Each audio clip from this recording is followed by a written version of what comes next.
Good evening to all. Dear future nursing officer, best of the best platform पे आप सभी का हार्दिक अभिनंदन स्वागत है। आई होप आप सभी दुखी होंगे, बहुत ज्यादा एंजाइटी में होंगे। यस, आपका दिमाग खराब होगा। यस या नो, आप टेंशन में होंगे, ओवर थिंकिंग आपके दिमाग में चली होगी। लेकिन मैं कुछ नहीं कर सकता उस चीज के लिए। मैं सिर्फ आपको क्वेश्चन सॉल्व करा सकता हूं, मैं सिर्फ आपको पढ़ा सकता हूं, और मैं कुछ इस हिसाब से पढ़ा सकता हूं जो आपके एग्जाम ऑफ व्यू से इंपॉर्टेंट है। सबसे पहली कहानी ये कहती है, आज का फर्स्ट क्वेश्चन अपना कहता है sir, while doing skin test for tuberculosis the dosage of PPD, जब ट्यूबरक्लोसिस के अंदर टेस्ट किया जाता है, और ट्यूबरक्लोसिस के अंदर बेटा जी, ट्यूबरक्लोसिस के अंदर जब स्किन टेस्ट किया जाता है, कौन सा टेस्ट? स्किन टेस्ट किया जाता है। यही जो होता है बेटा, जब आपसे क्वेश्चन पूछा जाएगा which is the first screening test of tuberculosis. Tuberculosis का फर्स्ट स्क्रीनिंग टेस्ट कौन सा होता है? तो आपने कहना है सर, ट्यूबरक्लोसिस का फर्स्ट स्क्रीनिंग जो टेस्ट होता है वो कौन सा होता है बेटा? यहाँ पे ट्यूबरकुलिन टेस्ट। कौन सा होता है? ट्यूबरकुलिन टेस्ट होता है। फर्स्ट स्क्रीनिंग जो टेस्ट होता है ना ट्यूबरक्लोसिस के लिए, कौन सा होता है? ट्यूबरकुलिन टेस्ट होता है। अच्छा, ये एक काम करना, बिस्किट ये खोल देना, ईंटे लगा दो, कोई आगे पता चल जाएगा। First screening test of tuberculosis, tuberculosis के लिए जो पहला स्क्रीनिंग जो टेस्ट माना जाता है वो किसको मानते हैं बेटा? तो ट्यूबरकुलिन टेस्ट को मानते हैं। किसको मानते हैं? ट्यूबरकुलिन टेस्ट को मानते हैं। ट्यूबरकुलिन टेस्ट को ही जाना जाता है, किस नाम से जानते हैं? तो आपने कहना है सर, इसी टेस्ट का नाम ही होता है क्या? मॉन्टेक्स टेस्ट के नाम से जानते हैं। किस नाम से जानते हैं? मॉन्टेक्स टेस्ट के नाम से जानते हैं। अब इस बात में ताली बजाने का मतलब नहीं है कि मॉन्टेक्स टेस्ट का नाम आएगा टीबी आ गया, नहीं। पहला क्वेश्चन आपसे ये बनेगा कि मॉन्टेक्स टेस्ट को डिस्कवर किसने किया, इसकी खोज किसने की? सबसे पहले मॉन्टेक्स टेस्ट को देने वाले कौन थे? ट्यूबरकुलिन टेस्ट को देने वाले कौन थे? तो बेटा आपने आंसर देना है, कौन थे बेटा यहाँ पे? वॉन प्यूरकोटे। कौन थे बेटा यहाँ पे? वॉन प्यूरकोटे ने इसको दिया था। वॉन प्यूरकोटे ने इसको दिया था। कब दिया था इस टेस्ट को? 1907 में दिया था। लेकिन आखिर इस टेस्ट का नाम मॉन्टेक्स कैसे पड़ा? इन्होंने वॉन प्यूरकोटे ने सबसे पहले 1907 में मॉन्टेक्स टेस्ट को दिया, जिसको किस नाम से दिया था? ट्यूबरकुलिन टेस्ट के नाम से दिया था। इसका नाम मॉन्टेक्स नहीं था। लेकिन जब बात आती है किसकी, 1912 का नाम आता है, 1912 का नाम आता है, 1912 का नाम आता है। और नाम किसका आता है बेटा यहाँ पे? Charles Mantoux. किसका आता है? Charles Mantoux. और चार्ल्स मॉन्टेक्स ने सबसे पहले इसको इंट्राडर्मली देने का काम किया। कैसे देने का काम किया? इंट्राडर्मली एडमिनिस्टर करने का काम किया। इसी वजह से चार्ल्स मॉन्टेक्स के नाम पे इस टेस्ट का नाम क्या पड़ गया बेटा जी? यहाँ पे मॉन्टेक्स टेस्ट कहने लग गए। अब आपने कहना है सर पीपीडी, इसमें किसका यूज किया जाता है? कौन से सॉल्यूशन को एडमिनिस्टर किया जाता है? पीपीडी को। तो आपने कहना है सर पीपीडी की फुल फॉर्म क्या होती है बेटा? इसे कहते हैं क्या? Purify protein derivatives. Purify protein derivatives इसको कहते हैं। कितना यूज किया जाता है इसका? जब भी किसी भी स्किन टेस्ट का नाम आए, किसी भी टाइप के डिजीज में स्किन टेस्ट का नाम आए, सभी स्किन टेस्ट के अंदर जो डोज होती है ना, डोज, सभी स्किन टेस्ट में जो डोज होती है बेटा 0.1 ml होती है,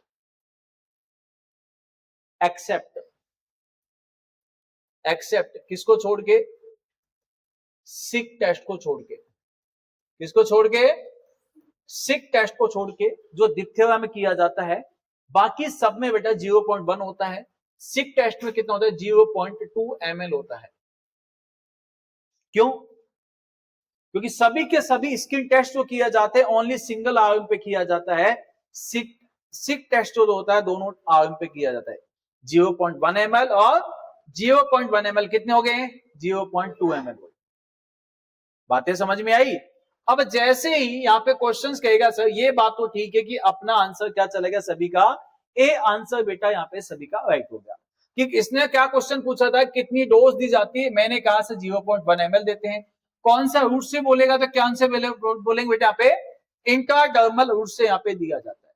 अब क्वेश्चंस मेरा ये कहता है कि सर ये बात तो ठीक है, अब थोड़ा सा ये बता दीजिए इसका पॉजिटिव और नेगेटिव पता कैसे चलेगा। तो ड्यूरेशन ऑफ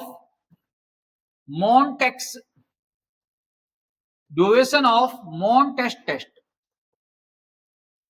इसका समय कितना होता है? तो आपने कहना से इसका समय होता है 48 आवर्स टू 72 आवर्स। 48 घंटे से लेकर 72 घंटे का समय होता है। इस 72 आवर्स का क्या फंडा है और इसका 48 आवर्स का क्या फंडा है? तो आपने कहना है सर 48 आवर्स जो होते हैं ये तो ऑब्जर्वेशन टाइमिंग होता है। क्या होते हैं? ऑब्जर्वेशन टाइम होता है। 72 आवर्स क्या होते हैं बेटा? ये कंफर्मेशन होता है। कौन सा होता है? ये कंफर्मेशन होता है। कौन सा होता है? ये कंफर्मेशन टाइमिंग होता है। यस, ऑब्जर्वेशन टाइमिंग और कौन सा होता है बेटा? ये कंफर्मेशन टाइमिंग होता है। अब क्वेश्चन आपसे कहेगा से मॉन्टेस्ट टेस्ट को कंफर्म कितने आवर्स में किया जाता है? तो आप क्या बोलोगे? 72 आवर्स में। ऑब्जर्वेशन टाइमिंग क्या बोलोगे? 48 आवर्स आपने आंसर देना है। क्या देना है? 48 आवर्स आपने आंसर देना है। अब इसकी एक रहस्यमय कहानी और सुनिए। रहस्यमय कहानी ये कहती है सर ये बात तो ठीक है, लेकिन इसका पॉजिटिव और नेगेटिव का पता कैसे चलेगा? पॉजिटिव और नेगेटिव का पता कैसे चलेगा? ये तो सबको पता है। देखिए बेटा जी, ये सब दुनिया जानती है। जब भी ट्यूबरक्लोसिस का नाम आता है ना, ट्यूबरक्लोसिस का जब भी ट्यूबरक्लोसिस का नाम आता है बेटा तो हर कोई जानता है। सर ट्यूबरक्लोसिस को किस नाम से जानते हैं? ट्यूबरक्लोसिस को जाना जाता है किस नाम से? बोलो किस नाम से? इसे जानते हैं बेटा किस नाम से? व्हाइट डेथ के नाम से जानते हैं। कोई भी कह देगा सर ट्यूबरक्लोसिस को किस नाम से जानते हैं? इसे जाना जाता है बेटा किस नाम से? सोशियल बैरोमीटर के नाम से जानते हैं। ये मत कह देना सर ये तो एग्जाम का क्वेश्चन बता दिया आपने, सोशल बैरोमीटर के नाम से जानते हैं। बेटा जी ट्यूबरक्लोसिस ही है जिसको जाना जाता है बेटा किस नाम से? इसी को ही जानते हैं। किस नाम से जानते हैं बेटा?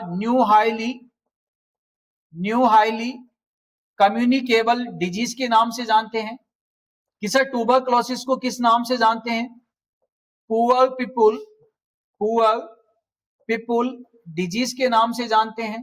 किस नाम जानते हैं? पुअर पीपुल डिजीज के नाम से जानते हैं। कि सर ट्यूबरक्लोसिस को किस नाम से जानते हैं बेटा जी यहाँ पे? तो आपने कहना है सर यदि इंसिडेंस रेट यदि पूछा जाए, इंसिडेंस रेट ऑफ ट्यूबरक्लोसिस, ये मत कह देना जो बच्चे हरियाणा से कनेक्ट है अभी, ये मत कह देना सर ये तो अब की बार एग्जाम में आने वाले क्वेश्चन आपने बता दिए। जब आप एग्जाम में जाके बैठोगे तो बेटा आपको ट्यूबरक्लोसिस के 2 क्वेश्चन आपको मिलेंगे। ट्यूबरक्लोसिस के आपको 2 क्वेश्चन मिलने वाले हैं वहां पे एग्जाम के अंदर।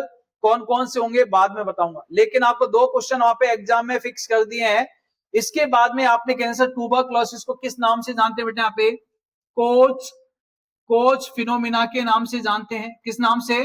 कोच फिनोमिना के नाम से जानते हैं। इसको ही जाना जाता है बेटा किस नाम से? कोच बैसिलस के नाम से जानते हैं। किस नाम से जानते हैं? कोच बैसिलस के नाम से जानते हैं।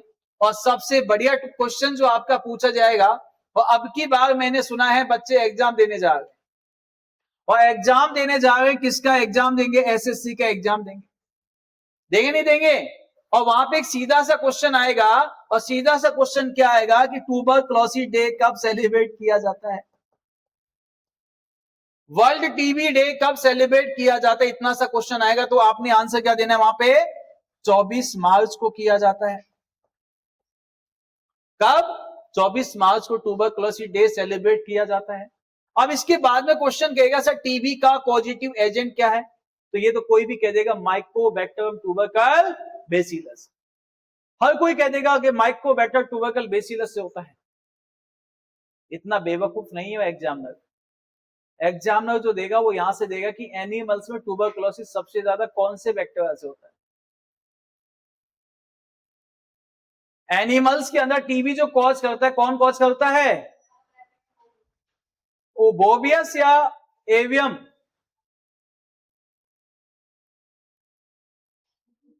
Mycobacterium bovine. तो मुझे बताइए फिर सबसे ज्यादा वर्ल्ड में जो टीबी करता है पक्षियों में कौन सा करता है, एवियम। कौन सा होता है, एवियम। कंफ्यूजन है, बोवाइन तो आपने बोलना है सर किस में जाएगा, बोलो किस में जाएगा, एनिमल्स में, ये किस में जाएगा, पक्षियों में जाएगा। बात समझ में आई? अब समझो,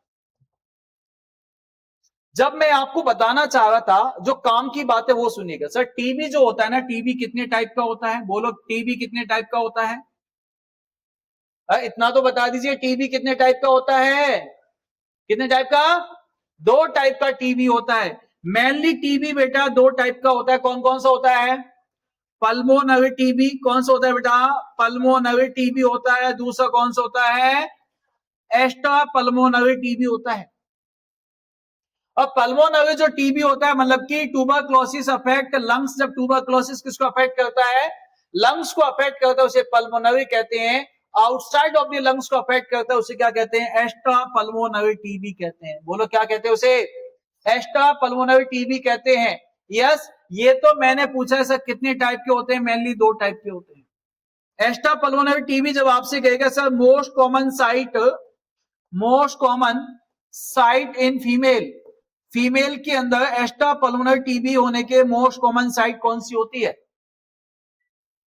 सबसे ज्यादा एक्स्ट्रा पल्मोनरी टीबी फीमेल में कहां होता है, तो आपने बोलना है सर कहां होता है, फैलोपियन ट्यूब में होता है बेटा। कहां होता है, फैलोपियन ट्यूब में होता है। मेल में सबसे ज्यादा कहां होता है, तो आपने कहना है सर कहां होता है, वर्टिब्रल कॉलम में होता है बेटा।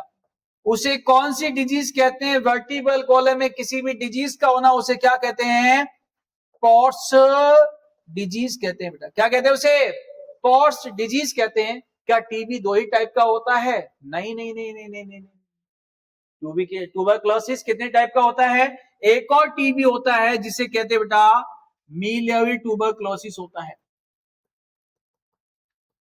एक और टीबी होता है जिसे मिलियरी ट्यूबरक्लोसिस कहते हैं। इसका मतलब क्या होता है बेटा, पल्मोनरी टीबी का एक्स्ट्रा पल्मोनरी टीबी में कन्वर्ट होना। मिलियरी ट्यूबरक्लोसिस क्या होता है, it is the converting phase of the pulmonary TB to extra pulmonary TB. Pulmonary TB का एक्स्ट्रा पल्मोनरी टीबी में कन्वर्ट होना क्या कहलाता है, मिलियरी ट्यूबरक्लोसिस कहलाता है। अब पता कैसे चलेगा, तो यदि किसी पेशेंट को मिलियरी ट्यूबरक्लोसिस यदि हुआ है, मिलियरी यदि ट्यूबरक्लोसिस हुआ है तो हमें पता कैसे चलेगा, तो आपने कहना है सर जब उसके लंग्स के एक्सरे को देखेंगे तो वहां पे सीड्स लाइक स्ट्रक्चर दिखाई देगी।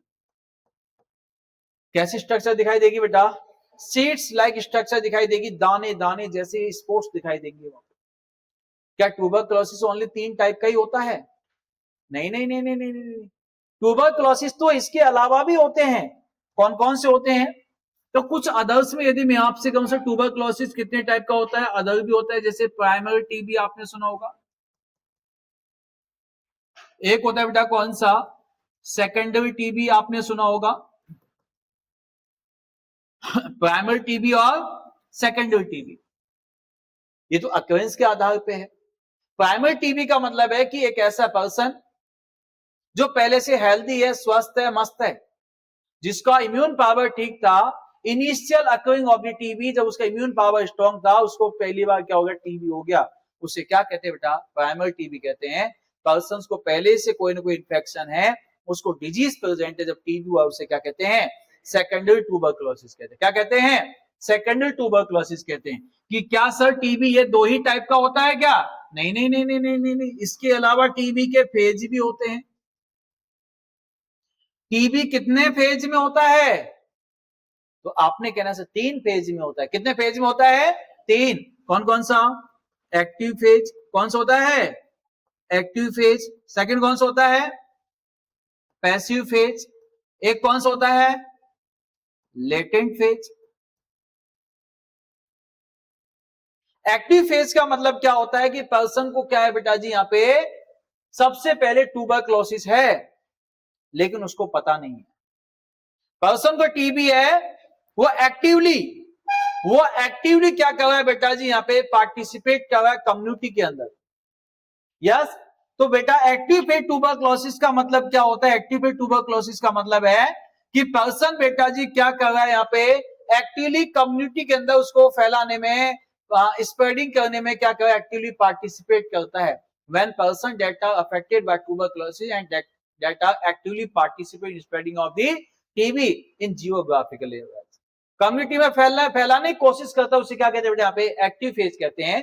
पर्सन टीबी से अफेक्टेड है, हमने उसका जांच किया, उसकी डॉट्स स्टार्ट कर, किसको स्टार्ट कर दिया, डॉट्स को। और जब उसकी डॉट्स को स्टार्ट किया तो डॉट्स स्टार्ट होने के बाद में टीबी फैलना कम हो जाता है। टीबी फैलती नहीं है, सही तो नहीं होती है पर फैलती नहीं है। यदि किसी पर्सन का डॉट्स चला हुआ है, आप आराम से उसके साथ बैठ के खाना खा सकते हो, आप आराम से उसके साथ में मस्त रह सकते हो, टीबी ट्रांसमिट नहीं होता है। तो कौन से फेज में टीबी ट्रांसमिट नहीं होता है, पैसिव फेज में नहीं होता है। पर्सन की अंदर पॉजिटिव एजेंट प्रेजेंट है लेकिन उसे साइन सिम्टम शो नहीं है, पॉजिटिव एजेंट प्रेजेंट है, इन्फेक्टेड है पर साइन सिम्टम शो नहीं है, उसे क्या कहते हैं बेटा जी, यहाँ पे लेटेंट फेज कहते हैं। क्या कहते हैं, अब मुझे बताइए टीबी कितने टाइप का होता है। सबसे पहले पल्मोनरी ट्यूबरक्लोसिस होता है, उसके बाद में एक्स्ट्रा पल्मोनरी ट्यूबरक्लोसिस होता है, मिलियरी ट्यूबरक्लोसिस होता है, प्राइमरी ट्यूबरक्लोसिस होता है, सेकेंडरी ट्यूबरक्लोसिस होता है, एक्टिव फेज टीबी होता है, पैसिव फेज टीबी होता है, और कौन सा था, लेटेंट। क्या टीबी इतने से टाइप का होता है, नहीं नहीं नहीं नहीं, टीबी और भी होता है। टीबी कितने फेज का होता है बेटा, तो आपने कहना है सर जब किसी भी पेशेंट को जब टीबी का ट्रीटमेंट दिया जाता है the resistant of the tuberculosis, तो टीबी जो होता है 3 टाइप का होता है, किसके आधार पे, according to drug resistance. According to drug resistance के आधार पे ट्यूबरक्लोसिस 3 टाइप का होता है। कौन कौन सा होता है बेटा यहाँ पे, तो सबसे पहले आपने कहना सर एक होता है मोनो ड्रग रेजिस्टेंस। कौन सा होता है, मोनो ड्रग रेजिस्टेंट। दूसरा कौन सा होता है बेटा यहाँ पे, मल्टी ड्रग रेसिस्टेंट। नेक्स्ट कौन सा होता है यहाँ पे, एक्सटेंसिवली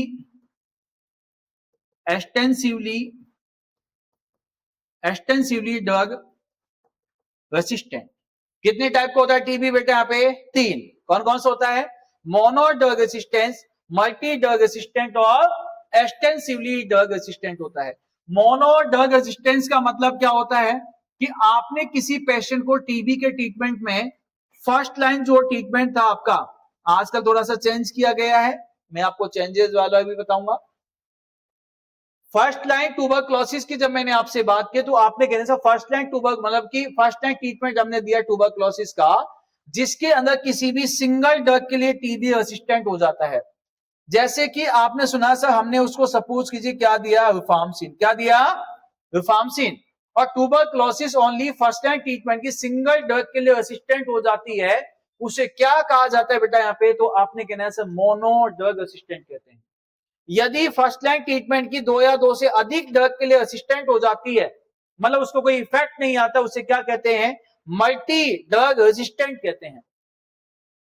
और बेटा जब फर्स्ट लाइन और सेकंड लाइन दोनों के लिए रेजिस्टेंट हो जाती है उसे क्या कहते हैं, एक्सटेंसिवली ड्रग रेजिस्टेंस कहते हैं। क्या कहते हैं उसे, एक्सटेंसिवली ड्रग रेजिस्टेंट कहते हैं। संगीता आंसर दे बेटा, मेनिंजाइटिस टीबी होता है, एब्डोमिनल होता है, पेरिटोनियल होते हैं, ये सभी के सभी जो होते हैं बेटा जी ये एक्स्ट्रा पल्मोनरी टीबी में चले जाते हैं। यस, एक क्वेश्चन कह रहा है डॉट्स की फुल फॉर्म क्या होती है बेटा, डॉट्स की फुल फॉर्म होती है direct observation treatment short course therapy. Yes, जिसके अंदर दो फेज होते हैं, इंटेंसिव फेज होता है, एक कॉन्टिन्यूअस फेज होता है। क्या होता है? इंटेंसिव फेज होता है और कॉन्टिन्यूअस फेज होता है। अब आगे की कहानी समझना बेटा जी, यहाँ पे डायग्नोसिस में मैं आपको चला हुआ, ट्रीटमेंट इसका मैं पहले भी बता चुका हूँ, फर्स्ट टाइम ट्रीटमेंट में कितनी ड्रग दी जाती है, क्या चेंजेस हुआ है, मैं ट्रीटमेंट अपन आगे बताएंगे। अभी तक क्वेश्चन में क्या पूछा गया था बेटा जी यहाँ पे कि कितनी डोज दी जाती है, स्क्रीनिंग टेस्ट में आपका रुक गया हूं। जब भी आपसे कहेगा सर RN-TCP के आधार पे, RN-TCP के आधार पे इसका कंफर्मेशन ऑफ द ट्यूबरक्लोसिस किया जाएगा, तो आपने कहना है सर स्पुटम माइक्रोस्कोपिक एग्जामिनेशन। जब आपसे कहेगा सर ट्यूबरक्लोसिस में जब चेस्ट एक्सरे किया जाता है, चेस्ट एक्सरे में किसको देखा जाता है, तो इसमें एक प्रेजेंट होती है बेटा कौन सी, गॉन्स फोकस सेल। कौन सी होती है बेटा यहाँ पे, गॉन्स फोकस सेल कहते हैं बेटा उसको, क्या कहते हैं, गॉन्स फोकस सेल प्रेजेंट होती है। कल्चर मीडिया कौन सा यूज किया जाता है टीबी के अंदर बेटा, कल्चर मीडिया, कल्चर मीडिया कौन सा यूज किया जाता है टीबी के अंदर, तो आपने कहना है सर कल्चर मीडिया का नाम होता है LJ culture media. LJ culture media का मतलब क्या होता है, लॉयस्ट जॉनसन कल्चर मीडिया कहते हैं। क्या कहते हैं इसे, लॉयस्ट जॉनसन कल्चर मीडिया। अब आपने सपोज कीजिए स्पुटम सैंपल लिया, क्या लिया आपने, स्पुटम सैंपल लिया। अच्छा स्पुटम सैंपल किस में लेके जाओगे आप लोग, हर सुबह सुबह जो कलेक्शन किया जाता है स्पुटम सैंपल का, किसमें, कंटेनर में लेके जाते हैं, 12 चक्का गाड़ी में लेके जाते हैं। अच्छा डब्बी को कहते हैं कंटेनर, स्पुटम कंटेनर में लेके गए। अब क्वेश्चन आपका ये पूछा जाएगा स्पुटम कंटेनर को क्लीन किससे किया जाता है, sputum container, which solution should be use for sterilisation of the sputum container, sputum container को स्टेलाइज करने के लिए कौन से सॉल्यूशन का यूज किया जाता है, तो आप आंसर देना किस, कौन से सॉल्यूशन का, कौन सा, 10% सोडियम हाइपोक्लोराइड। क्या जाएगा, 10% सोडियम हाइपोक्लोराइड, जिसे किस नाम से जानते हैं, यूसोल के नाम से, इस नाम से, यूसोल के नाम से जानते हैं। एक क्या है HCl। कभी कभी शॉर्टकट है ना, रास्ते हमें जिंदगी खत्म भी करा देते हैं। HCl कहा जाता है किसको कहते हैं, हाइड्रोक्लोरिक एसिड जो होता है ना स्टोमक के अंदर। चलो नेक्स्ट आ जाइए, क्वेश्चंस की बात कर लेते हैं। और ये क्वेश्चंस आपका जस्ट मैं बता चुका हूं, the route of Mantoux test, subcutaneous, intradermal, IM और इनहेलेशन। मॉन्टेक्स टेस्ट को कौन सा रूट से देते हैं, कौन सा रूट से, अभी तो बताया है। आयुष कौन सा रूट से बताया था, ID बताया था, ID ही बताया था। क्या बताया था, ID ही बताया था, बिल्कुल सही है साहब। नेक्स्ट क्वेश्चन, स्वाति आंसर दे। ओहो क्वेश्चन चेंज हो गया, कोई बात नहीं है। Standard lining of the brick in A sanitary well should be, sanitary well का मतलब है जब अपने क्या किया जाता है, घरों के अंदर जो पिट खोदा जाता है, गड्ढा खोदा जाता है, किसके लिए, सेनेटरी के लिए।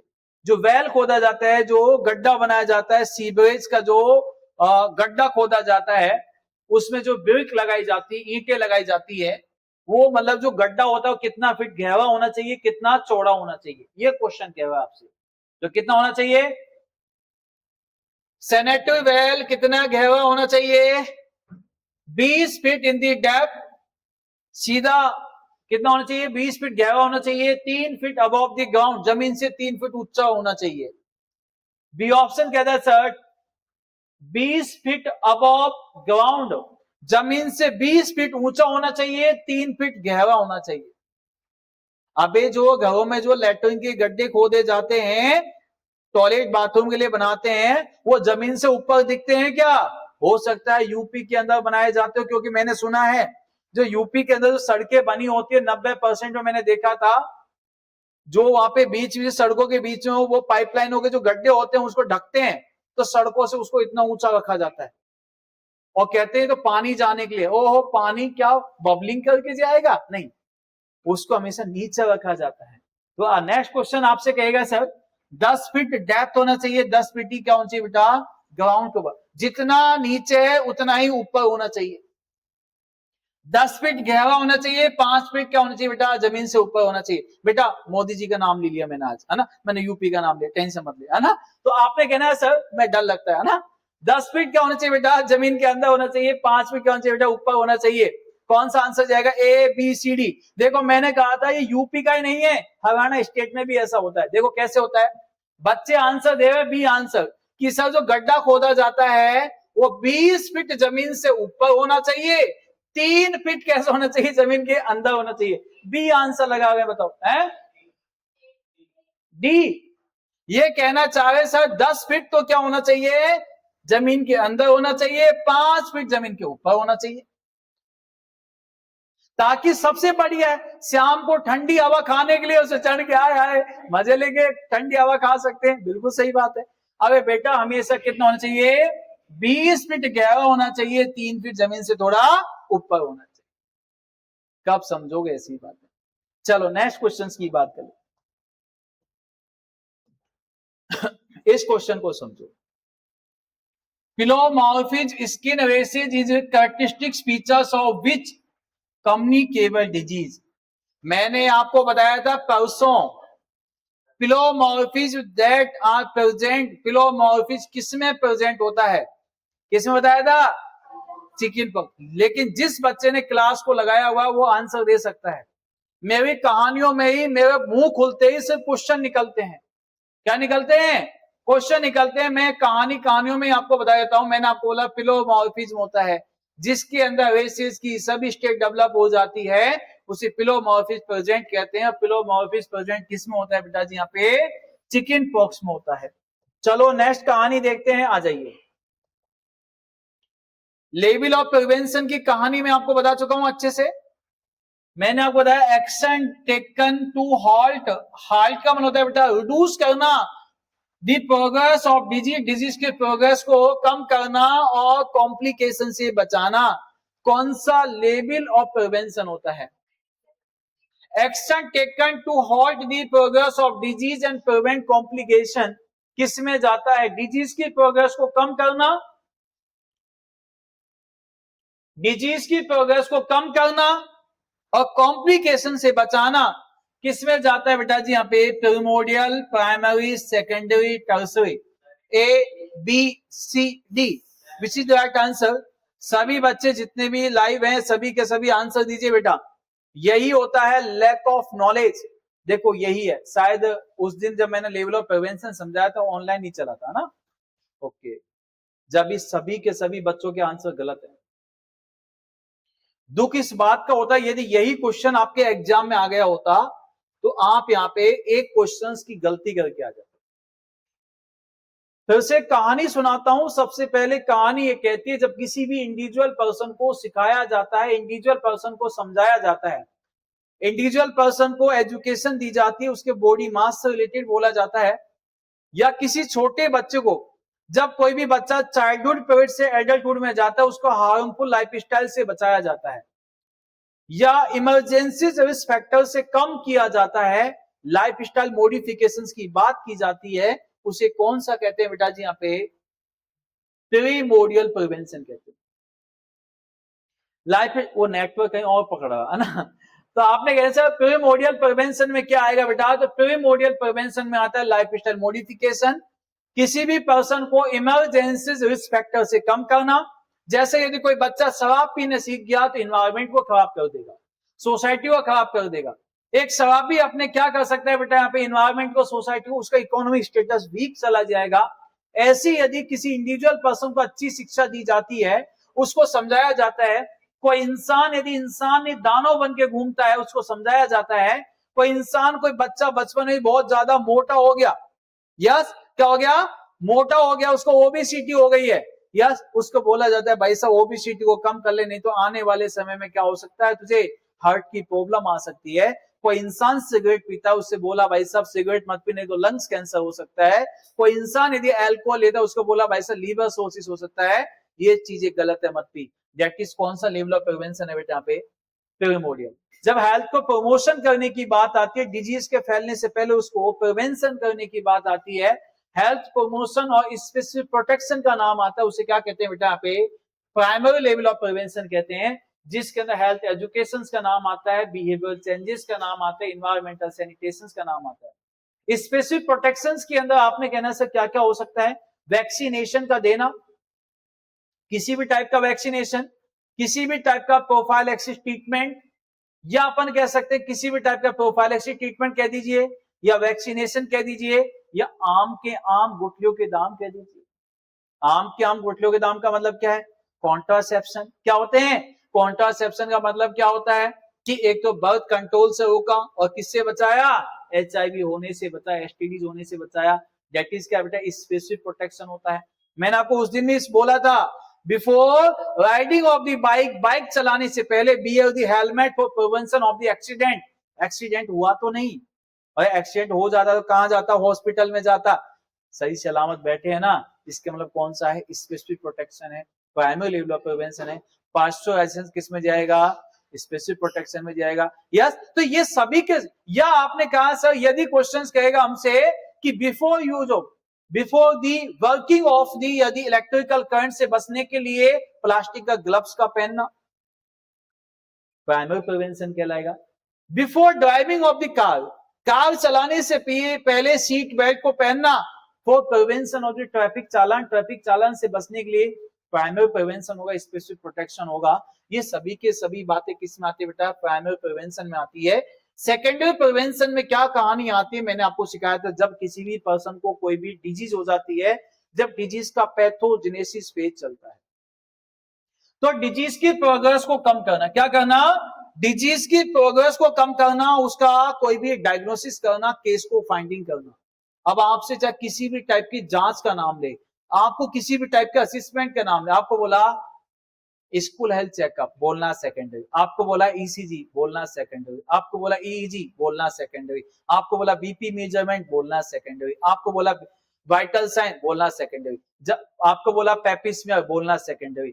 जब भी किसी भी चीज की जांच का नाम आए सेकेंडरी बोल देना, ट्रीटमेंट के नाम आए सेकेंडरी बोल देना, कॉम्प्लिकेशन से बचाने के नाम आए सेकेंडरी बोल देना, डिजीज के प्रोग्रेस को कम करने का नाम आए तो क्या बोल देना, सेकेंडरी बोल देना। डिजीज की प्रोग्रेस को हाल्ट किया, कम किया, तो आंसर क्या जाएगा, सेकेंडरी।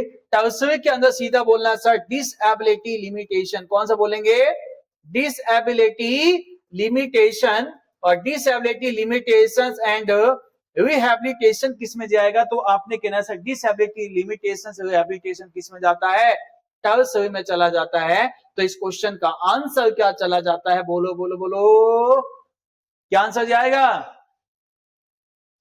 आप तो बता दीजिए क्या आंसर जाएगा, सेकंड। कि सर हमारा तो पहले भी सही आंसर था, यस। तो आ जाइए बेटा, क्या आंसर गया सभी का, सी आंसर यहाँ पे करेक्ट होगा। नेक्स्ट क्वेश्चन की कहानी समझते हैं।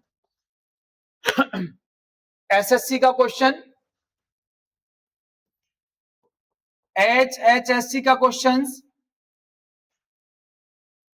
और UPPSC मेंस का क्वेश्चन,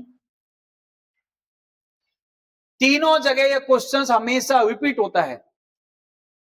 जहां तक मुझे लगता है कि लास्ट टाइम यदि यूपी NHM का एग्जाम हुआ होगा तब भी ये क्वेश्चन आपका आया होगा, यस। और क्वेश्चंस क्या कहता है बेटा, मैक्सिमम एग्जाम में पूछा जाता है sir, which is not a stage of water purification, इनमें से कौन सी स्टेज नहीं है वाटर प्यूरिफिकेशन की, कहां पे बेटा, लार्ज स्केल पर कौन सी नहीं है, कौन सा, storage, filtration, autoclaving, disinfection, ABCD, ABCD, which is right answer, कौन सा। एक कहानी सुनोगे, एक कहानी सुनाऊं, क्रिश का गाना सुनोगे, सुना दें क्या, एक कहानी सुनाता हूं। कहानी यह है बेटा, हमसे ज्यादा हमारी मां जानती है कि हमारे हेल्थ के लिए सबसे अच्छा क्या है। जब एक मां अपने घर में जब भी जागती है, जागते समय सबसे पहले सुबह सुबह उसका काम होता है शुद्ध पेयजल वाटर को कलेक्ट करके रखना, पीने का पानी सबसे पहले भर के रख देती है। मां को पता है कि विदाउट सेफ ड्रिंकिंग वाटर एक पॉजिटिव हेल्थ पाना बड़ा मुश्किल काम होता है। जब तक हमें शुद्ध पानी नहीं मिलेगा, जब तक हम अपनी हेल्थ को पॉजिटिव हेल्थ मेंटेन नहीं कर सकते। यदि मैं आपसे एक क्वेश्चन कहता हूं जो आपके यूपी के अंदर हमेशा पूछा जाता है, बेटा एक क्वेश्चन आता है, सर पीने योग्य पानी को क्या कहा जाता है? याद आया? एनएचएम का एग्जाम दिया था जब क्वेश्चन आया था। Safe drinking water also known as, और सेफ ड्रिंकिंग वाटर वो किस नाम से जानते हैं बेटा? यहाँ पे पोर्टेबल वाटर के नाम से जानते हैं। सेफ ड्रिंकिंग वाटर को किस नाम से जानते हैं बेटा? यहाँ पे पोर्टेबल वाटर के नाम से जानते हैं। और बच्चे क्या है? पेयजल के नाम से जानते हैं। अरे ये तो हिंदी में पेयजल, पीने योग्य पानी है ना, मैं कह रहा पेयजल के नाम से जानते। अरे बेटा सेफ ड्रिंकिंग वाटर को किस नाम से जाना जाता है बेटा? यहाँ पे पोर्टेबल वाटर के नाम से जाना जाता है। आप समझिएगा, पोर्टेबल वाटर, यदि मैं आपसे कहता हूं सर एक अच्छे पानी की विशेषताएं क्या क्या होती है, एक शुद्ध पानी की विशेषताएं क्या, एक साफ पानी की विशेषताएं क्या होती है? एक ऐसा पानी जो फ्री फ्रॉम माइक्रो ऑर्गेनिज्म होता है, एक ऐसा पानी जिसके अंदर किसी भी टाइप के कोई भी माइक्रो ऑर्गेनिज्म नहीं होते हैं, एक ऐसा पानी जो कलरलेस होता है, एक ऐसा पानी जो कैसा होता है बेटा? ऑर्डरलेस होता है। यदि किसी पानी में कोई गंध आए हुए तो आप पियोगे क्या? नहीं पियोगे। एक ऐसा पानी जो कैसा होता है बेटा? कलरलेस होता है, ऑर्डरलेस होता है और प्लीजेंट टू टेस्ट होता है। जो पीने के योग्य अच्छा होता है वही क्या होता है बेटा? अच्छा पानी होता है। और यदि मैंने दो चीजें बोली है, फ्री फ्रॉम माइक्रो ऑर्गेनिज्म या कोई किसी पानी के अंदर कोई भी तरह का टेस्ट, मतलब कि कोई भी कलर है, कोई गंध है, वो साफ नहीं होता, उसे कंटामिनेटेड वाटर कहते हैं। क्या कहते हैं उसे? कंटामिनेटेड वाटर कहते हैं। अब कंटामिनेटेड वाटर को दो भागों में क्या किया जाता है बेटा जी? यहाँ पे प्यूरिफाई किया जाता है। वाटर प्यूरिफिकेशन की यदि मैं आपसे बात कर लेता हूं और अपकमिंग एग्जाम्स के लिए 7 स्टार लगा देता। सबसे पहले मैंने आपको बोला सर वाटर का प्यूरिफिकेशन जो होता है सबसे पहले कैसे होता है बेटा? एक होता है लार्ज स्केल, बड़े पैमाने पे, और सेकंड होता है बेटा कौन सा? Small scale. सोने वाले जाग जाओ, स्मॉल स्केल। नहीं तो वो गाना सुना दूंगा मैं आपको, कौन सा? घना दिन सो लियो वे अब तो जाग मुसाफिर जाग, घना दिन सो लियो। कहते हैं ना कि घना दिन सो लियो वे अब तो जाग मुसाफिर जाग, घना दिन सो लियो वे अब तो जागे मुसाफिर जाग, पहले सोयो मात गर्भ में उल्टा पांव पसार, भक्ति करके बाहर आयो भूल गयो करतार, जन्म तेव हो लियो वे अब तो जागे मुसाफिर जागे, जन्म तेव हो लियो वे अब तो जागे मुसाफिर जाग, घना दिन सो लियो वे अब तो जागे मुसाफिर जाग, दूजा सोयो पिता गोद में हंसी हंसी दांत दिखाए, दूजा सोयो पिता गोद में हंसी हंसी दांत दिखाए, बहिनी बाही तेव कवे लाडवे मंगला चावन गाए, लाड तेव हो लियो वे अब तो जागे मुसाफिर जागे, घना दिन सो लियो वे अब तो जागे मुसाफिर जाग, तीजा सोयो तेरा सेज पर गल में भैया डाल। क्या बोलते हैं कि तीजा सोयो तेरा सेज पर गल में भैया डाल, तेरा जाल में फंस गया बंदे यह है मौका जाल, विवाह तेव हो लियो वे अब तो जागे मुसाफिर जाग। अब तीसरी स्टेज चली हुई है बेटा आपकी, अब चौथी स्टेज जो आएगी ना ये बड़ी खतरनाक आएगी। चौथे सोयो बुढ़ा बन के कोने में खाटी गलाए, क्या कहते हैं कि चौथा सोयो बुढ़ा बन के कोने में खाटी गलाए, हलन चलन की शक्ति कोनी लीनी से विकराए, बुढ़ापो आ लियो वे अब तो जागे मुसाफिर जागे, घना दिन सो लियो वो अब तो जागे मुसाफिर जाग। और लास्ट स्टेज में क्या होगा कि पांचवे सोयो शमशानों में लंबे पांव पसार। क्या बोलोगे? पांचवे सोयो शमशानों में लंबे पांव पसार। कहते कबीर सुनो भाई साधो दीनों अग्नि में डाग डागते हो लियो वे। अब तो जागे मुसाफिर जागे घना दिन सो लियो वे। अब तो जागे मुसाफिर। भाई अब तो जाग जाओ भाई। मैंने पांचों के पांचों स्टेज आपको सुना दिए। अब तो क्वेश्चन पे आ जाओ। मैंने आपसे कहा सर एक लार्ज स्केल होती है, कौन सी होती है? स्मॉल स्केल होती है। यस,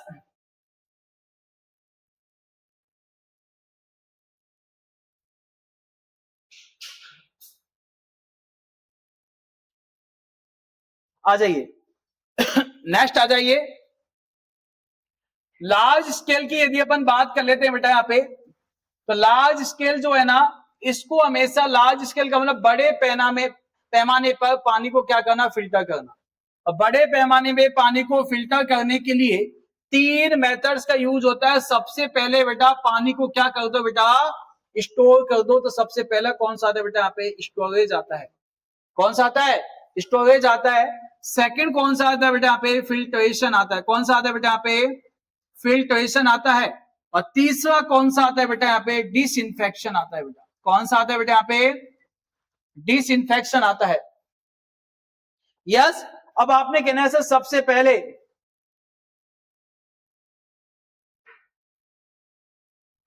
सबसे पहले स्टोरेज, फिल्ट्रेशन और डिसइंफेक्शन। लार्ज स्केल पर आपसे कहेगा कौन सा मेथड नहीं आता है, तो ऑटोक्लेविंग आपका आंसर चला गया, क्योंकि 3 ही मेथड्स आते हैं। जब पानी को स्टोर किया जाता है तो आपने सुनोगा पानी के अंदर बेटा जी 3 इंप्योरिटीज होती हैं। कितनी इंप्योरिटीज होती हैं? 3। कौन कौन से? Physical, chemical, biological. बोलो कितना? 3। कौन कौन सी? एक पानी के अंदर इंप्योरिटीज होती है, कौन सी बेटा? फिजिकल। दूसरी कौन सी होती है बेटा? यहाँ पे केमिकल। और नेक्स्ट कौन सी होती है बेटा? यहाँ पे बायोलॉजिकल। कौन सी होती है बेटा? यहाँ पे बायोलॉजिकल। सबसे पहले मैंने आपसे कहा सर फिजिकल, और फिजिकल में आपने कहना है सर फिजिकल के अंदर क्या होती है? जब पानी को अपन स्टोर करके रखते हैं तो कुछ इंप्योरिटीज होती हैं जो ग्रेविटेशनल फोर्स के माध्यम से क्या हो जाती है? सेटल डाउन हो जाती है। हमने क्या किया? पानी को इकट्ठा करके रखते हैं तो मिट्टी नीचे दब बैठ जाती, नहीं बैठ जाती पानी में बॉटम में, तो उसे कहते हैं बेटा क्या होता है? फिजिकल इंप्योरिटीज ग्रेविटेशनल फोर्स के माध्यम से सेटल डाउन हो जाती है। उसके बाद में कुछ अपने पानी के अंदर जो ऑर्गेनिक मेटेरियल होता है, तो बैक्टीरिया उसको ऑक्सीडाइज करके अमोनिया को नाइट्रेट में कन्वर्ट कर देते हैं। किसमें? अमोनिया को नाइट्रेट में कन्वर्ट कर देते हैं। और पानी को यदि 5 से 7 दिन तक एक ही जगह पे स्टोर करके रखा जाए तो उसमें न्यूट्रिशन की कमी आ जाती है और बैक्टीरिया की ग्रोथ 90% तक कम हो जाती है। कुछ इंप्योरिटीज तो यहाँ पे कम हो गई है। उसके बाद हमने क्या किया बेटा? फिल्ट्रेशन मेथड्स के माध्यम से यहाँ पे 2 तरह के फिल्टर यूज किए जाते हैं जो कि सिविल इंजीनियरिंग पे पढ़े जाते हैं। एक होता है बेटा कौन सा? सिलो सैंड फिल्टर। कौन सा होता है? सिलो सैंड फिल्टर होता है।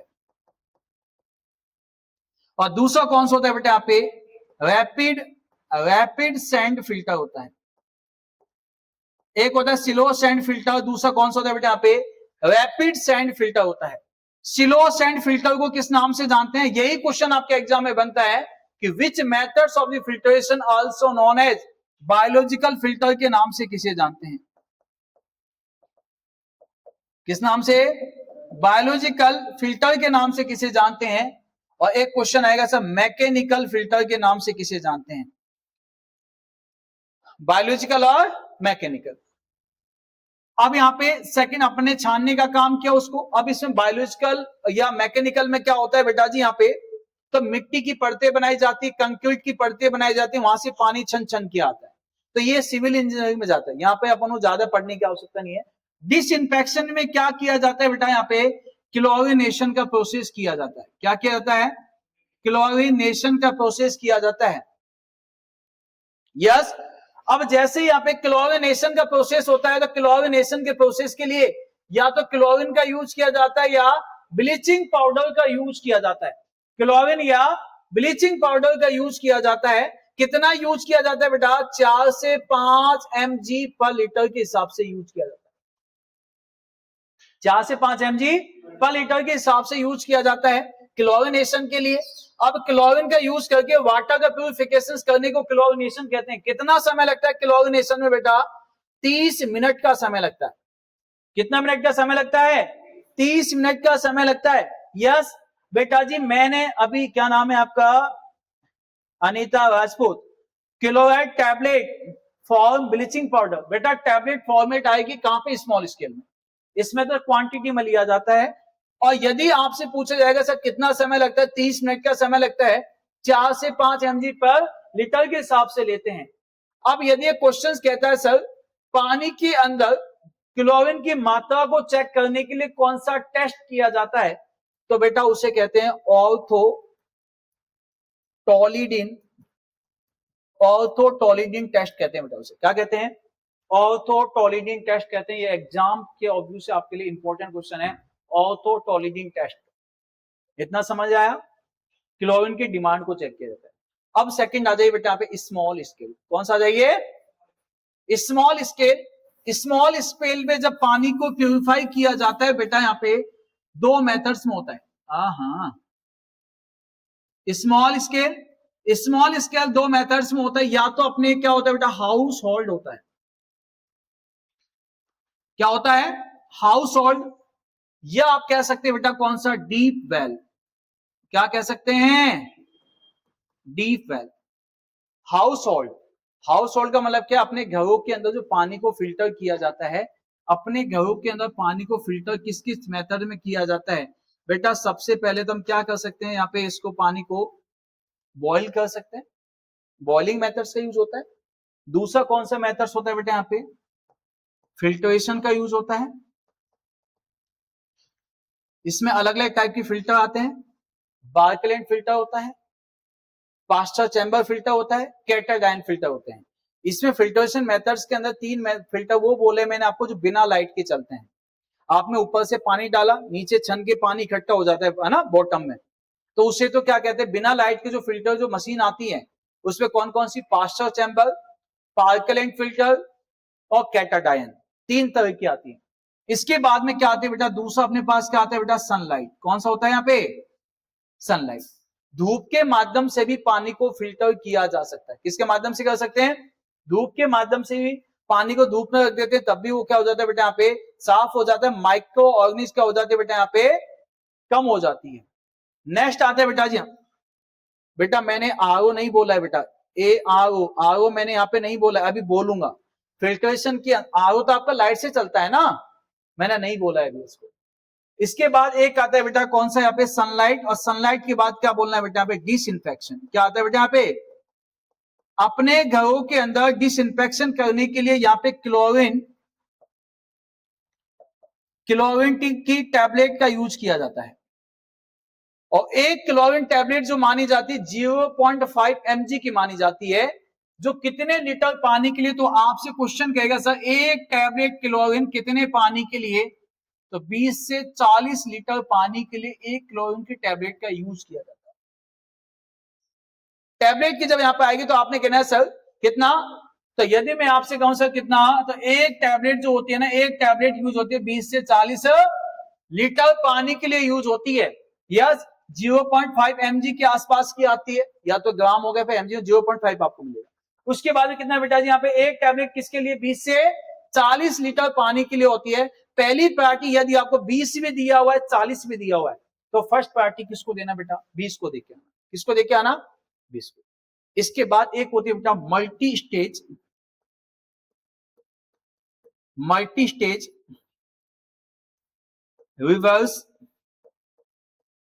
Reverse osmosis.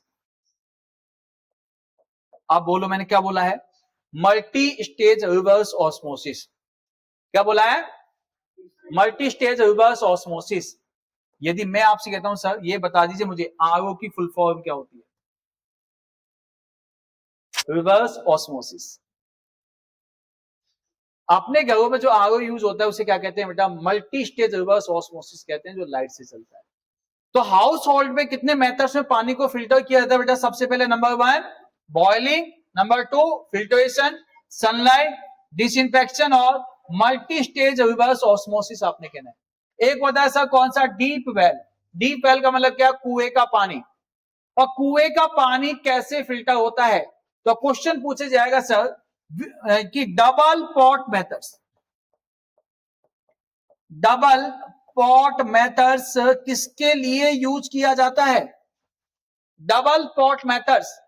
तो आपने कहना सर डबल पॉट मेथड्स का यूज होता है किसके लिए, डीप वेल, कुएं का पानी जो छनता है ना उसे डबल पॉट मेथड्स कहते हैं। यस, और पानी जैसे आपने सुना होगा जब भी पानी का फिल्ट्रेशन होता है ऊपर से नीचे की ओर होता है। कैसे होता है, ऊपर से नीचे की ओर होता है, लेकिन कुएं का पानी कैसे आता है, नीचे से ऊपर की ओर आता है, इसे ही डबल पॉट मेथड्स कहते हैं। एक बार अकड़ती हुई नदी ने कुएं से कहा कि मैं इतनी बड़ी विशाल नदी, तू एक छोटा सा कुआं, क्या औकात है मेरे सामने। कुएं ने भी जवाब दिया, बहन जी बहाव में और ठहराव में कुछ तो फर्क होता है, कि बहन जी बहाव में और ठहराव में कुछ तो फर्क होता है। तू ऊपर से नीचे की ओर बहती इसलिए तेरा पानी हमेशा खारा हो जाता है, और मैं नीचे से ऊपर की ओर आता हूं इसलिए मेरा पानी मीठा हो जाता है। कि जो लोगों के पास चल के खुद जाती है, जब भी तेरा कोई पानी नहीं पीता है और लोग मेरे पास खुद लेने के लिए आते हैं क्योंकि मैं मीठा हो जाता हूं। कुछ तो फर्क होता है बहाव में और ठहराव, है नहीं है? तो जिंदगी में बेटा आप क्या बनना चाहोगे, नदी बनना चाहोगे या कुआं बनना चाहोगे? मैं कहता हूं विशाल नदी बनने से अच्छा है एक छोटा सा कुआं बन जाना। और यदि छोटा सा कुआं बन जाओगे ना, तो वास्तव में जो दुआएं आपको मिलेगी, जो चीजें आपको मिलेगी, नदी को कभी नहीं मिल पाती है। नदी के पानी को तो लोग तोड़ तोड़ के अपने खेतों में काम में ले लेते, उसकी कोई वैल्यू नहीं होती है। लेकिन कुएं की पानी वैल्यू हर कोई समझता है। कुएं को तो पूजा जाता है। अगर जब कोई छोटा बच्चा होता है, महीने 20 दिन के बाद में किसको पूजा जाता है, लिखा था ना कार्ड पे भी लिखा हुआ था, क्या लिखा हुआ था, कुआं पूजन। नहीं आता है क्या? कौन कह रहा है मेरे टाइम पे तो कुआं पूजन नहीं हुआ है? नहीं, चलो अब चलते हैं बेटा जी, ये कंप्लीट हुआ सबका, समझ आया सबको? अब आ जाइए नेक्स्ट क्वेश्चन। अब क्वेश्चन मेरा ये कहता है, आपने क्वेश्चन नहीं पूछा कि सर सपोज कीजिए आपने क्लोरिनेशन का प्रोसेस किया, और क्लोरिनेशन के प्रोसेस में आपने 4 से 5 mg पर लीटर के हिसाब से क्लोरीन का यूज किया। तो भाई जैसे क्लोरिनेशन का प्रोसेस होता है तो पानी के अंदर शेष मात्रा क्लोरीन की कितनी बच जाती है? और यही क्वेश्चन आपके एग्जाम में रिपीट होगा। क्या क्वेश्चन आएगा, residual volume of residual volume of chlorine, residual volume of chlorine after chlorination, after chlorination. Chlorination के बाद में residual volume of the chlorine कितना माना जाता है? यस, तो आपने कहना है कितना माना जाता है? 4 से 0.4 से लेकर 0.5 mg पर लीटर। क्लोरिनेशन प्रोसेस के बाद में जो पानी के अंदर शेष मात्रा बच जाती है क्लोरीन की, वो कितनी बच जाती है? 0.4 से लेकर 0.5 mg पर लीटर के हिसाब से। मतलब जो पानी हमारे पास फिल्टर होके जो आता है उसमें क्या आता है बेटा? क्लोरीन आता है। कितनी मात्रा में आता है? 1 लीटर पानी में 0.5 mg के समथिंग क्या होता है? क्लोरीन होता है। रेजिडुअल वॉल्यूम होता है ये, क्या होता है ये? Residual volume. और इस पे बेटा जी 3 स्टार लगा देना, 1 2 3। बातें समझ में आई यहां तक? तो आंसर दीजिएगा बेटा। जब भी मैं आपसे कहता हूं, कल भी मैंने आपके क्वेश्चन डिस्कस किया था लाडले बच्चों के साथ में, और मैंने आपको कल एक क्वेश्चन मैंने आपको बताया था। चलो इस क्वेश्चन का आंसर दीजिए पहले, फिर मैं आगे चलूंगा। The disinfecting action of chlorine is due to chlorine ion, hydrochloric acid, hypochloric acid, या hydrogen ion. Hydrogen ion yes, A, B, C, D. Disinfecting action of chlorine is due to, disinfecting action of chlorine due to किसकी वजह से होता है? Hypochloric या hypochlorous? Chlorine ion तो दिमाग में लाना भी मत। हाइड्रोक्लोरीन या क्लोरस?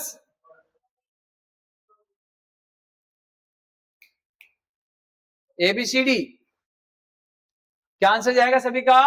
हाइड्रोक्लोरिक एसिड जाएगा। चलो नेक्स्ट क्वेश्चन। क्या बात है, ब्लीचिंग पाउडर का फॉर्मूला क्या होता है? Formula of bleaching powder ABCD, ABCD, ABCD. The formula of bleaching powder is, the formula of bleaching powder, bleaching powder का फॉर्मूला क्या होता है? नहीं पता हमें, तुक्का देने की आवश्यकता नहीं है। क्या होता है? CA, बिल्कुल सही, CaOCl2। क्या होता है ब्लीचिंग पाउडर का? CaOCl2 होता है। Next question. The emergency disinfectant of water, emergency conditions के अंदर पानी को किया जाता है किसके माध्यम से? क्लोरीन के माध्यम से किया जाता है। Next question.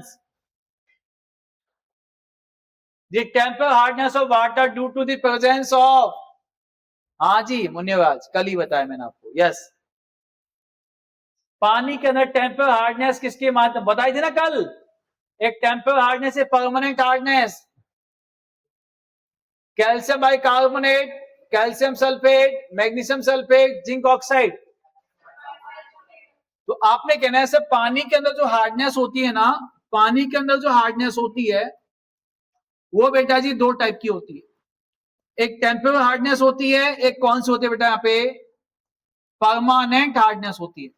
टेम्परेचर हार्डनेस होती है और परमानेंट हार्डनेस होती है। टेम्परेचर हार्डनेस में आपने कहना है सर कैल्शियम बाइकार्बोनेट, और कौन सी होती है? Magnesium bicarbonate. जब पीछे बाइकार्बोनेट लगा होगा कैल्शियम और मैग्नीशियम के, तो कौन सी बेटा यहाँ पे? टेम्परेरी। और यदि बाइकार्बोनेट की जगह सल्फेट लगा हुआ होगा, कैल्शियम सल्फेट या मैग्नीशियम सल्फेट, तो बेटा कौन सी होती है? परमानेंट हार्डनेस होती है। कौन सी होती है? कितने तरह की हार्डनेस होती है?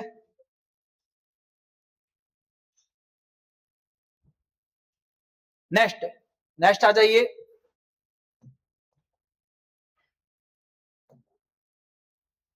The hardness of water is expressed in, पानी के अंदर हार्डनेस प्रेजेंट को, मतलब पानी की हार्डनेस को रिप्रेजेंट किया जाता है किस हिसाब से? mg पर लीटर के हिसाब से, मिलिकुलेंट पर लीटर के हिसाब से, mg पर dl के हिसाब से, मिलिकुलेंट पर dl के हिसाब से, मिलिकुलेंट पर dl के हिसाब से। ABCD, which is the right answer? Which is the right answer? Yes. Hardness of water is expressed in, hardness of water is express in, पानी के अंदर हार्डनेस को एक्सप्रेस किया जाता है किस हिसाब से? mg पर लीटर के हिसाब से, या मिलिकुलेंट के हिसाब से, या मिलिकुलेंट पर लीटर के हिसाब से, या ये बेटा मिलिकुलेंट पर dl है ना, ये लीटर। चलो अलग अलग है, कोई बात। चलो ABCD। तो पानी के अंदर कितनी हार्डनेस है किस में देखा जाता है? 1 लीटर पानी में कितना mg हार्डनेस है। ग्राम मत बता देना, नहीं तो पत्थर आएगा सीधा। Yes, next. Hardness of drinking water is, पानी के अंदर जो हार्डनेस होती है कितनी मानी जाती है? कितनी? पानी के अंदर हार्डनेस को कितना माना जाता है बेटा? किस रेंज में लिया जाता है? 1 से 3 के रेंज में लिया जाता है। लिख लो ऐसे क्वेश्चनों को, 1 से 3 की रेंज में लिया जाता है। Next question.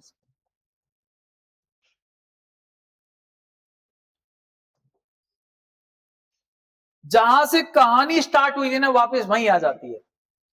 घुमा फिरा के आना वहीं है नहीं है? कितनी बार आ गए ऐसे क्वेश्चन बताओ। और जब भी यूं कहते हैं सर कम्युनिटी को ऐसे पढ़ाओ, टॉपिक वाइज पढ़ाओ, क्या टॉपिक वाइज पढ़ा है तुमको, एक एक टॉपिक डीपली पढ़ा के थक गया हूं मैं।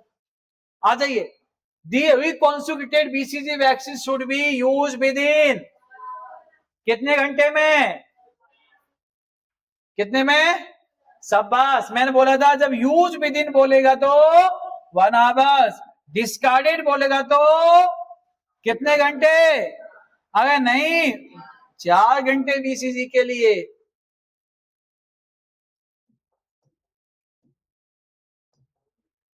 मल्टी ड्रग थेरेपी किसमें काम में ली जाती है, मल्टी ड्रग थेरेपी किस काम में ली जाती है, yes multi drug therapy TB में, किसमें बिल्कुल ही गलत। अगर टीबी में तो डॉट्स आती है, डॉट्स किसमें काम आती है, देखो बेटा टीबी में आती है डॉट्स, लेप्रोसी में आती है एमडीटी, एचआईवी में काम आती है HAART, हार्ट थेरेपी कहते हैं इसे। हार्ट किस काम में आती है, अब 2 मिनट बाहर चल जाओगे, यस हार्ट किस काम में आती है HAART, एचआईवी फुल फॉर्म क्या होती है, highly active anti retroviral therapy, क्या कहते हैं इसे, हाईली एक्टिव, क्या बोलते हैं, highly active anti retroviral therapy, heart therapy कहते हैं, जिसके अंदर क्या क्या आती है, इसे ही कहते हैं बेटा यहाँ पे किस नाम से कहते हैं, एंटी रिट्रोवायरल थेरेपी के नाम से जानते हैं, जिसे बोला जाता है क्या कहते हैं, जीरोबुडिन, स्टाबुडिन, लैमिबुडिन आती है एचआईवी में, यस। और लेप्रोसी में क्या क्या आते हैं, मल्टी ड्रग थेरेपी, लेप्रोसी की ड्रग ऑफ चॉइस डेप्सॉन, और क्या देते हैं रिफार्मसिन, नेक्स्ट कहते हैं क्लोफेजामाइन।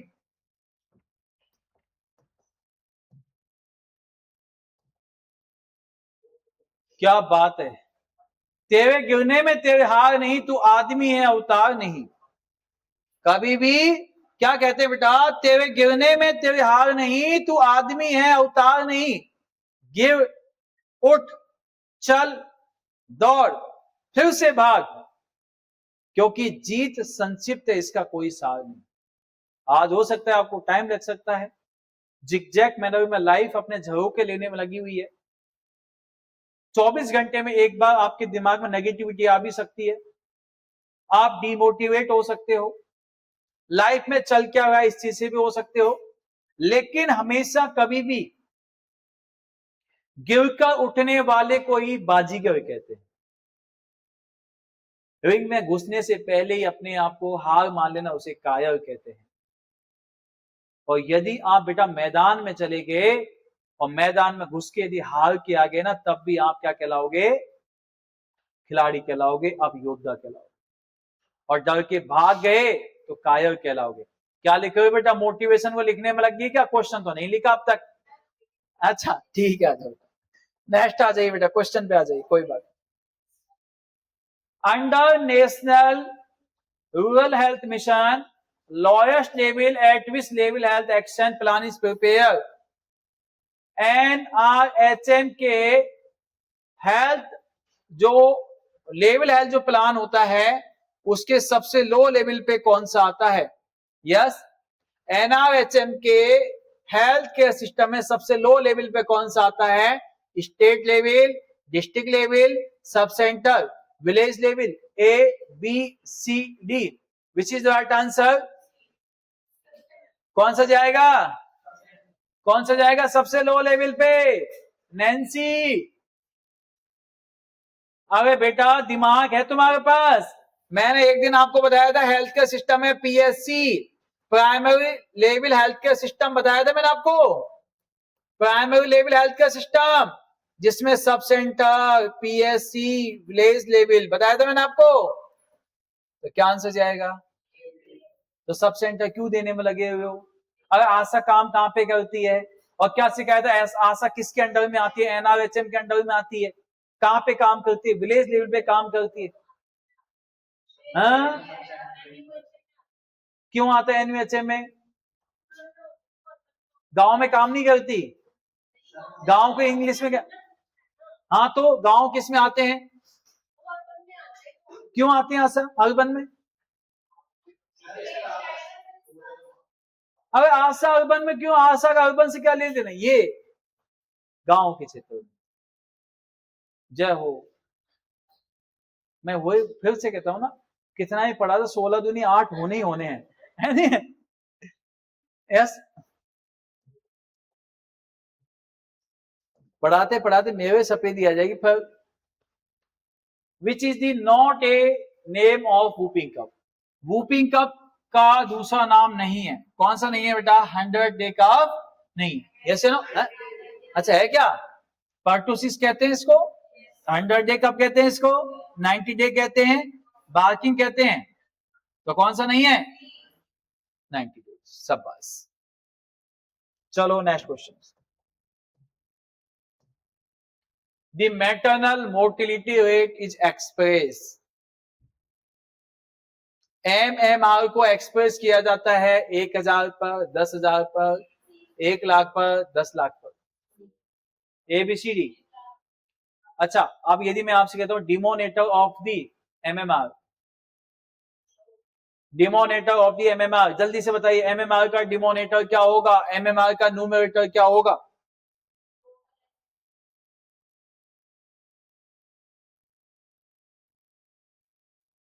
अगर डिमोनेटर ऐसे देखे जैसे कुछ नया क्वेश्चन पूछ ले, ये डिवाइडिंग साइन है, इसके ऊपर जो लिखे जाते हैं न्यूमरेटर कहते हैं, नीचे वाले को डिमोनेटर कहते हैं। तो MMR का डिमोनेटर क्या होता है?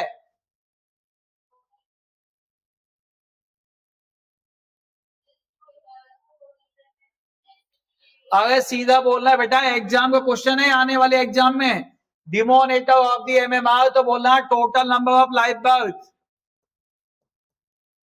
टोटल नंबर ऑफ लाइफ, ऐसा लगा जैसे LKG UKG के बच्चे आगे हों, total number of life birth.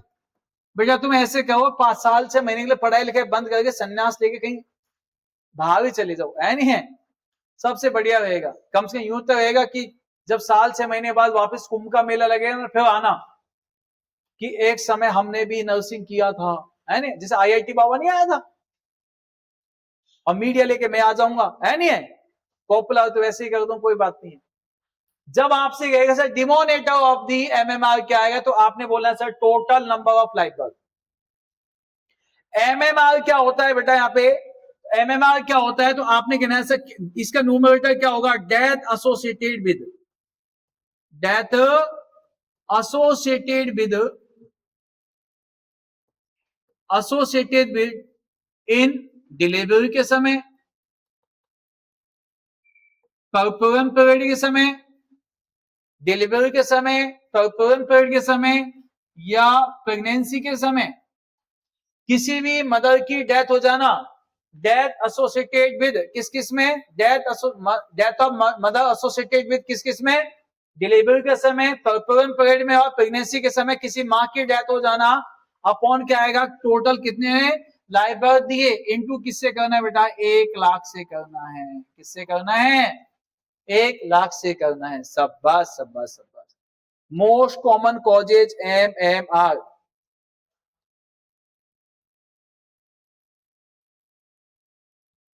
अभिषेक सैनी कह रहा है सर आप भी साथ चलो, गुरु के बिना शिष्य का क्या करेंगे, अच्छा मुझे बाबा बना लो तुम लोग, है नहीं,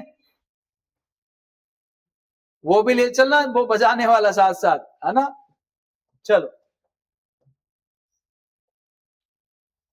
the most leading causes of MMR in India, इस क्वेश्चन, अब देखो बेटा इससे सीधा कोई क्वेश्चन नहीं है। Most leading causes of MMR India, India में सबसे ज्यादा MMR का कारण क्या है,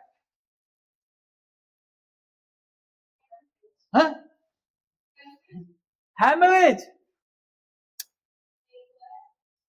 मैंने कब गलत कहा? चलो बेटा क्या है हैमरेज, अब इस क्वेश्चन को फिर समझो। Most common causes of MMR, India हटा दिया, आप बताना answer.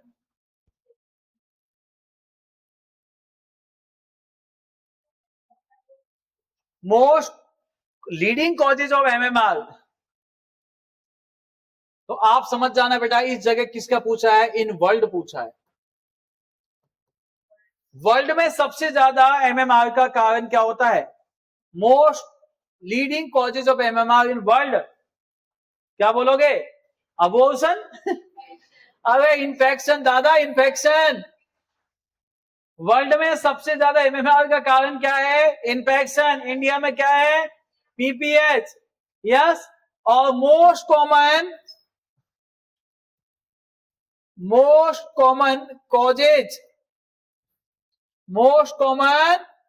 Causes in India,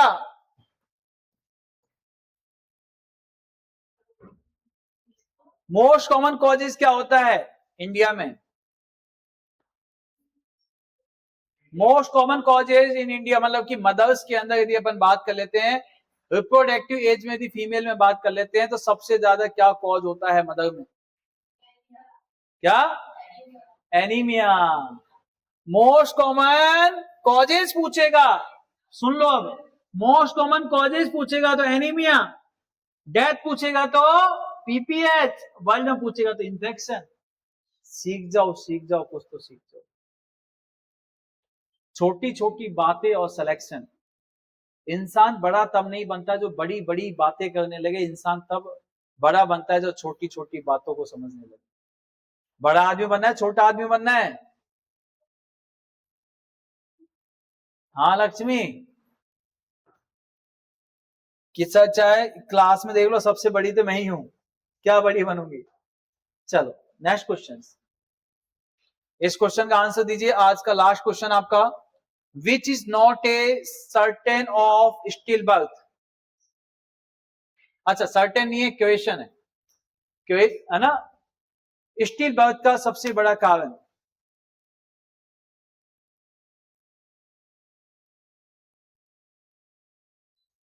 still birth का क्राइटेरिया इसमें से कौन सा है? Which is not a criterion of still birth, कौन सा है बेटा? अबे डेथ, फीटल डेथ, वेटिंग 1000 ग्राम, एक ऐसे फीटल की डेथ हो जाए जिसका वजन 1000 ग्राम से कम है। Fetal death of more than 28 week of gestation, यदि किसी फीटस की डेथ हो जाना 28 वीक के बाद में गेस्टेशन पर, प्रेगनेंसी के समय। C option, death after expulsion of the fetus, जन्म के बाद में बच्चे की डेथ हो जाना। एक्सप्रेस इन 1000 टोटल बर्थ, मतलब इसको 1000 टोटल बर्थ पे निकाला जाता है। ए बी सी डी कौन सा जाएगा? अगर स्टिल बर्थ किसे कहते हैं?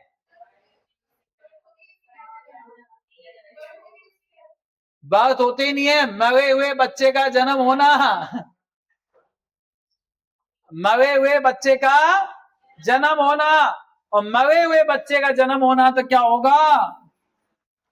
28 वीक के बाद में गेस्टेशन पीरियड के अंदर, प्रेगनेंसी के समय क्या हो जाना? फीटस की मां के यूटरस के अंदर क्या हो जाना? डेथ हो जाना, उसका मदर वुम्ब में ही डेथ हो जाना। ओके आज के लिए इतना ही, थैंक यू सो मच। है नोट पूछा है क्या? ओ सुनो सुनो सुनो सुनो, सुन लो क्वेश्चन में नोट था। मैंने तो ये बताया कि स्टिल बर्थ क्या होता है, मैंने क्या बताया? स्टिल बर्थ क्या होता है, लेकिन नोट पूछा है बेटा, नोट कौन सा नहीं है ना? अच्छा नहीं पूछा, कोई बात नहीं, वेट 1000 ग्राम से कम बिल्कुल सही ऑप्शन है, ये भी ऑप्शन सही है। Death after expulsion of fetus बिल्कुल सी आंसर है इसका। जन्म होने के बाद में डेथ होना, उसमें स्टिल बर्थ में नहीं आता है, और इस पर 1000 पे निकाला जाता है बेटा। यस नो, सी आंसर सही। और नोट के हिसाब से सी सही है, और स्टिल बर्थ के हिसाब से राइट आंसर कौन सा है? एक्यूरेट राइट आंसर 28 वीक के बाद। चलो तीनों ऑप्शन सही है, एक को छोड़ के। Thank you.